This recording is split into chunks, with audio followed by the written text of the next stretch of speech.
નમસ્કાર મિત્રો સ્વાગત છે તમારું અમારી યુટ્યુબ ચેનલમાં।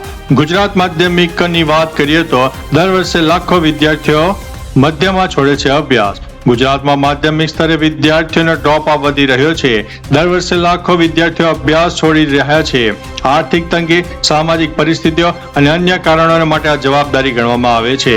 સરકારે આ સમસ્યાને ગંભીરતાથી લઈને વિદ્યાર્થીઓના રિટેન્શન અને શિક્ષણની ગુણવત્તા સુધારવા માટે વ્યાપક એક્શન પ્લાન તૈયાર કર્યો છે। મિત્રો, અન્ય મહત્વના સમાચારની વાત કરીએ તો પાકિસ્તાન બનાવશે ધુરંધર 3। ફિલ્મ ધુરંધર અને ધુરંધર 2એ ભારત સહિત આખી દુનિયામાં ચર્ચા મેળવી છે। હવે પાકિસ્તાનના નબીલ ગબોલે પાકિસ્તાનના લ્યારી વિસ્તાર પર આધારિત એક ફિલ્મ બનાવવાનું એલાન કર્યું છે। આ ફિલ્મનું નામ લિયારી કા ગબ્બર રાખવામાં આવશે। નબીલે કહ્યું છે કે હવે હું ભારતને જવાબ આપીશ, હું ધુરંધર 3 બનાવીશ, પણ નામ લિયારી કા ગબ્બર હશે। જણાવીએ કે ફિલ્મમાં રાકેશ બેદીનું પાત્ર નબીલ ગ્લોબ સાથે જોડવામાં આવી રહ્યું છે। મિત્રો, અન્ય મહત્વના સમાચારની વાત કરીએ તો બંગાળમાં 15 બૂથ ઉપર 87% મતદાન। પશ્ચિમ બંગાળમાં વિધાનસભા ચૂંટણીના પ્રથમ તબક્કામાં 15 બૂથ ઉપર અંદાજિત 87% મતદાન નોંધાયું છે। સાઉથ 24 પરગણા જિલ્લામાં બીજેપી અને ટીએમસી કાર્યકર્તાઓ વચ્ચે અથડામણની ઘટના બની। ટીએમસી આરોપ લગાવ્યો છે કે મગરાહાટના બૂથ નંબર 127 પર સુરક્ષા દળોએ અમારા કેમ્પમાં તોડફોડ કરી અને કાર્યકરો સાથે મારપીટ કરી। ભાજપના સાંસદ રાહુલ સિન્હાએ કહ્યું છે કે ટીએમસીની લડાઈ લોકશાહી સાથે છે। અન્ય મહત્વના સમાચારની વાત કરીએ તો કચ્છના નાના રણમાં કાળઝાળ ગરમીનો માહોલ। કચ્છના નાના રણમાં ઉનાળાની શરૂઆત સાથે જ તાપમાન 45 ડિગ્રીને પાર કરી ગયું છે।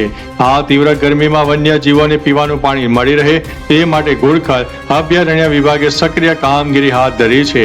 રણ વિસ્તારમાં આવેલા 40 થી વધુ અવાડા અને પાણીની કુંડીઓને ટેન્કરો દ્વારા ભરવામાં આવી રહ્યા છે।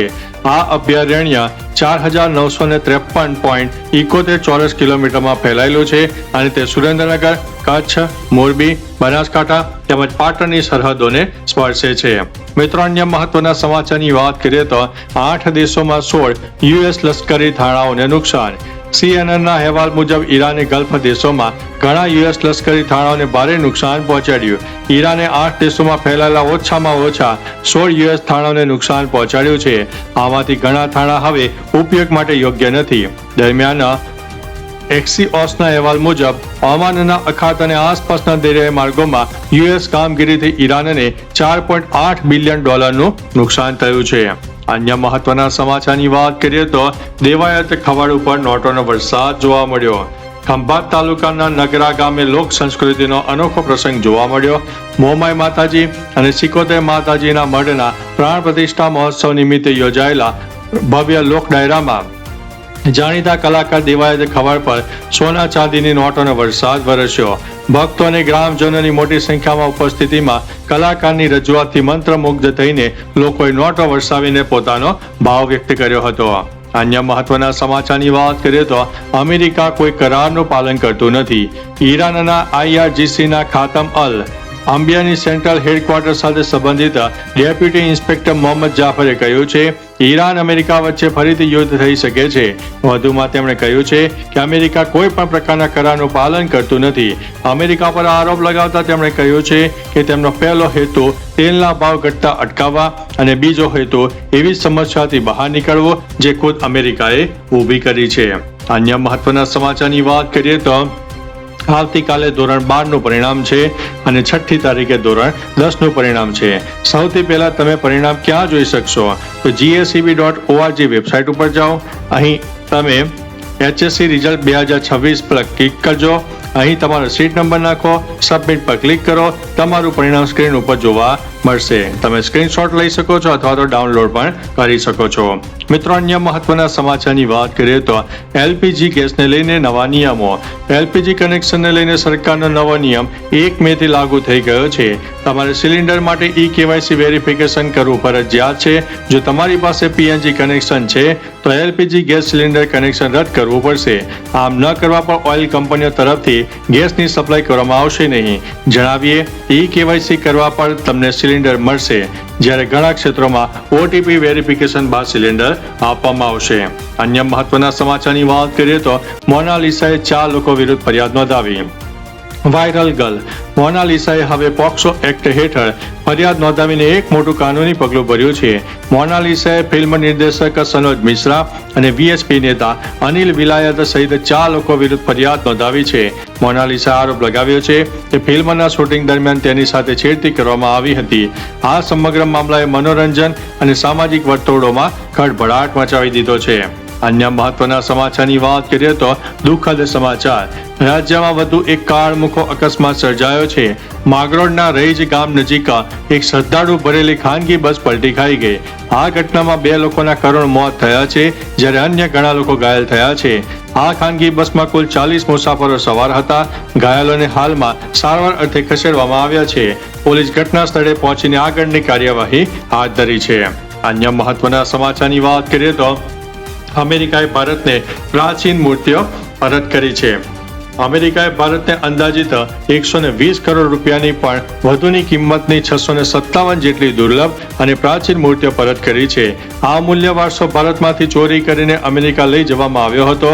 આ ઐતિહાસિક વારસો ભારતને લગભગ અલગ અલગ તબક્કામાં પરત કરવામાં આવ્યો છે, જેમાં અવલોકિતેશ્વરની કાંસ્ય પ્રતિમા, બુદ્ધની પ્રતિમા અને નૃત્ય કરતા ગણેશજીની મૂર્તિઓ અત્યંત કિંમતી અને ઐતિહાસિક મૂર્તિઓ માનવામાં આવે છે.